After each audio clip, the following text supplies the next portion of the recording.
We are Chris Lee, Blake Lovell, and Max Barr of Southeastern 14 here to preview Florida's road trip to face the Kentucky Wildcats.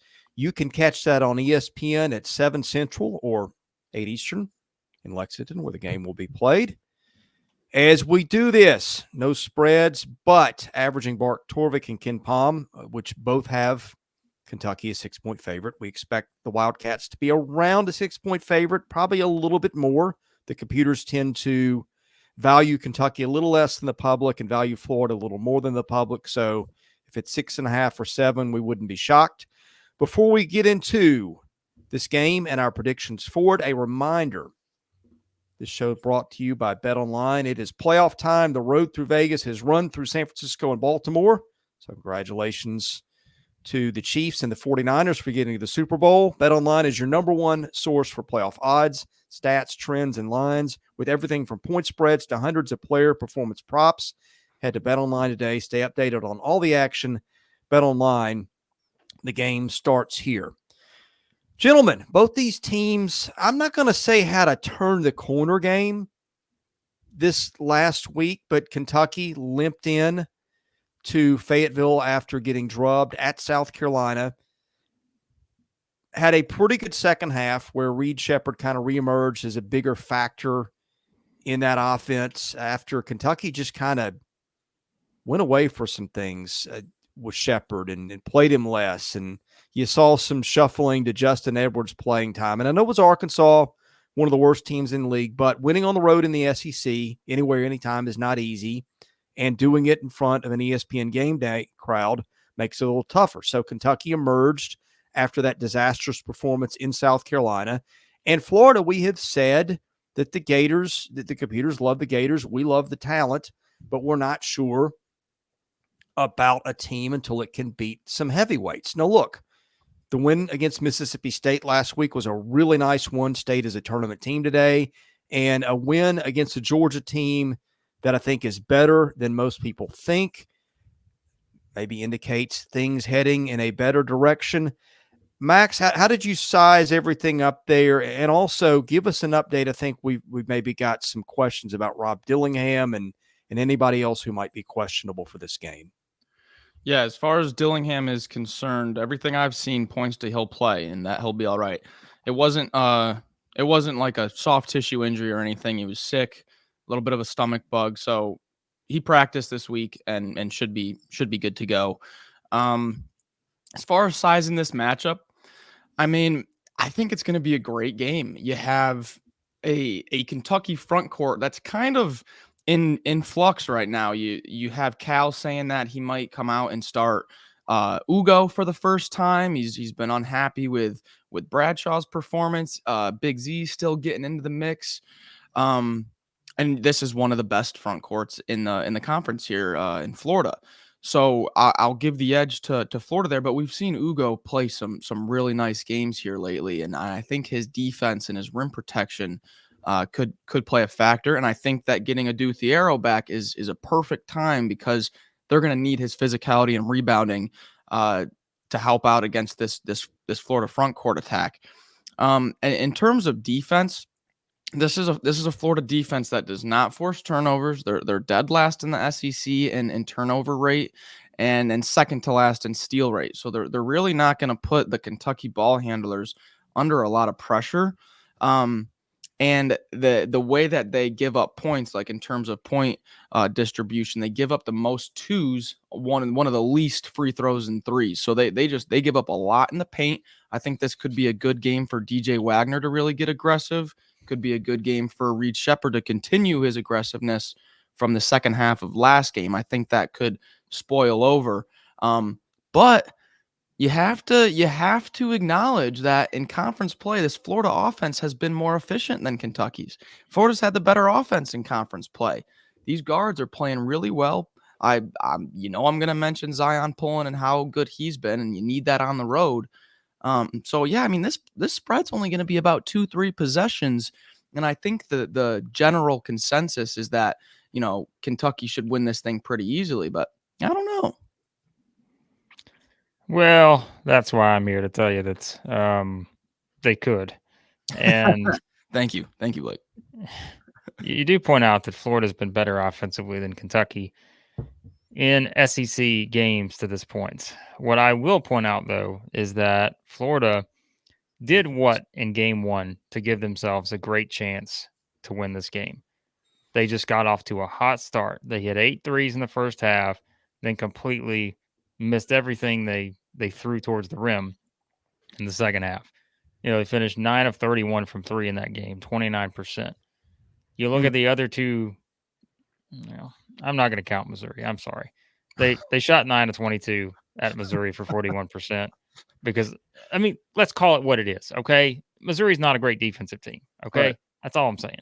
Yeah. But if you go to Ole Miss and you go to Tennessee, they go 5 of 17 at Ole Miss for 29%, 5 of 22 at Tennessee for 23%, which theoretically I guess you could also kind of throw out. But I am just pointing out that, yes, Florida's not been bad offensively, but I do think it's been different for them having to kind of go on the road like a lot of teams. And I think it could be something where even if you look at the Missouri game, this is a team that's not going to really shoot a lot of threes. I guess this is probably one way to look at it. But I think that's kind of my point, is if you're Kentucky, you realize last time around they got hot in the first half. But what happened in the second half, right? And I think to me, I would play into that. They're on the road. All you need to do is try to find ways to keep them out of the paint and not let the guards dribble around you. Easy layups, easy handoff for dunks or whatever to Samuel or Logden or whoever's in there. That's clearly priority number one for Kentucky. The other thing about Florida is something that is really glaring, and that is the fact that they are a terrible free throw shooting team. And I think that is what hurt them the last game because they missed, 11, 12 free throws, something like that. They lost by 2. And so something else with Kentucky, I think you've got to me, it's like take the over seems too easy for this game. But I think it's one of those where if we want to see a sort of statement game from Kentucky defensively, which I don't know if Arkansas necessarily counts because of all the reasons Chris mentioned earlier.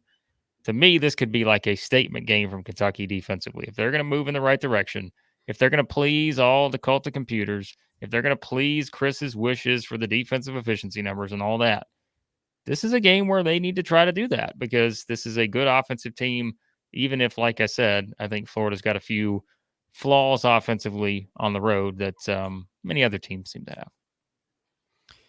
All right, let's give some final analysis and some predictions. Blake mentioned my cult of computers. Well, Blake, I'm going to take this in a direction that you probably don't expect it.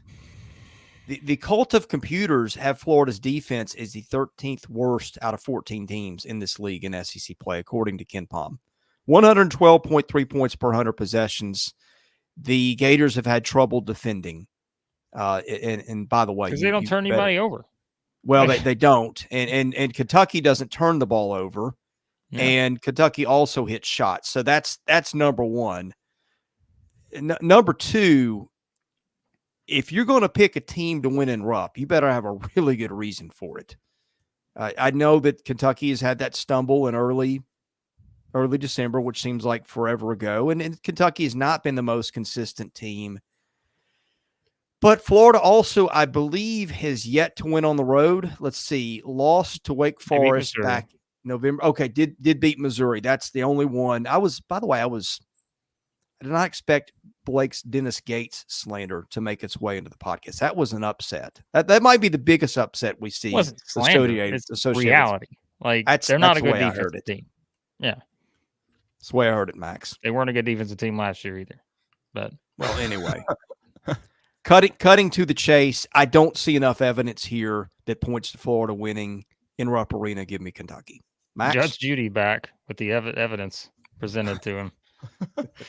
Your turn, Max. Blake just disregards the evidence as it's convenient. So, well, duh. What are you talking about? That's called analysis.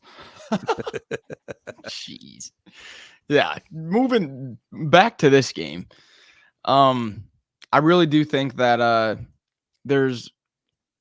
was thinking for a little bit like, man, is Kentucky maybe looking forward to Saturday? There's already a lot of talk about this Saturday game hosting Tennessee, but also Florida's coming off of an emotional overtime win where they almost blew it. They held on.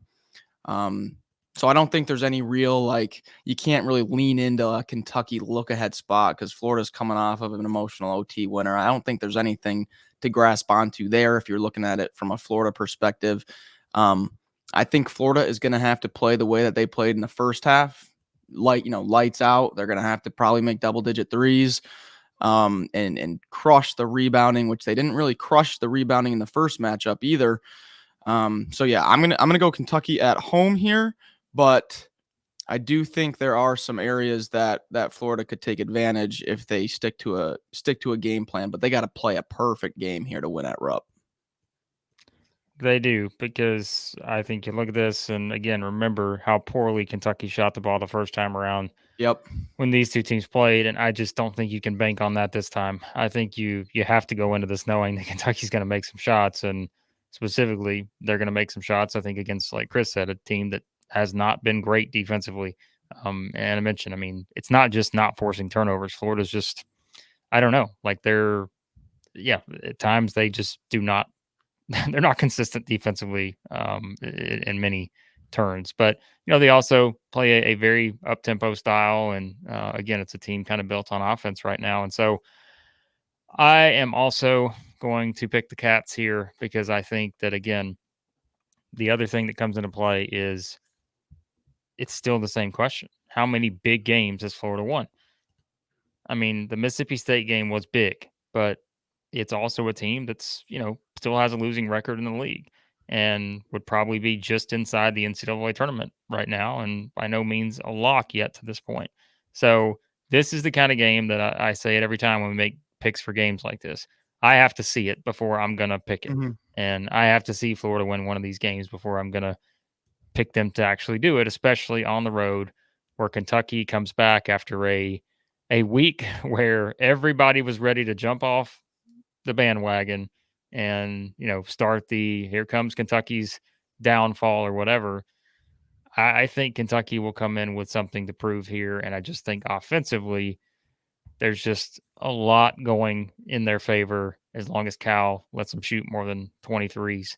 I think Kentucky's going to be just fine and should be able to pick up a win. Although, again, I think Florida, because Florida can be as good as they can be offensively, they're going to have a chance here. Yep. But they can't shoot themselves out of it, right? Like they did in the first game, and they've got to be able to take advantage of opportunities at the free throw line if they get those calls.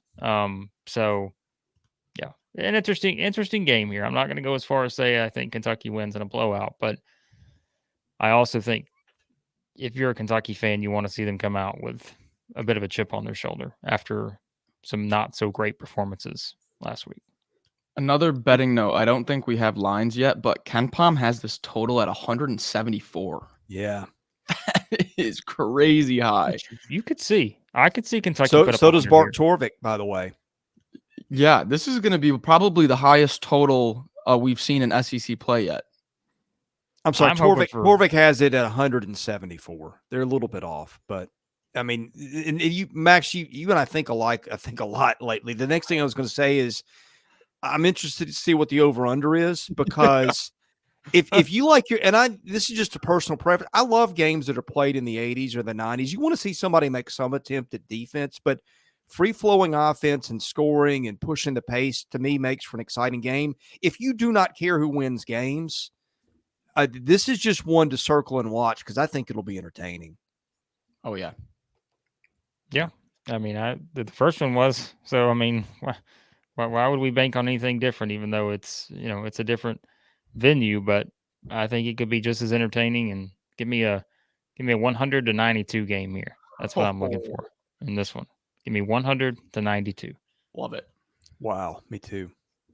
We'll be here to talk about it afterwards, either that night or the next morning. That'll probably be a game time decision on that. Hope you'll hit the subscribe button, which is free, so you can hear our breakdown of it after it's been played. And hit the like button. That helps our analytics, if you don't mind, please. For Blake Lovell, Max Barr, I'm Chris Lee. This is Southeastern 14, presented by BetOnline.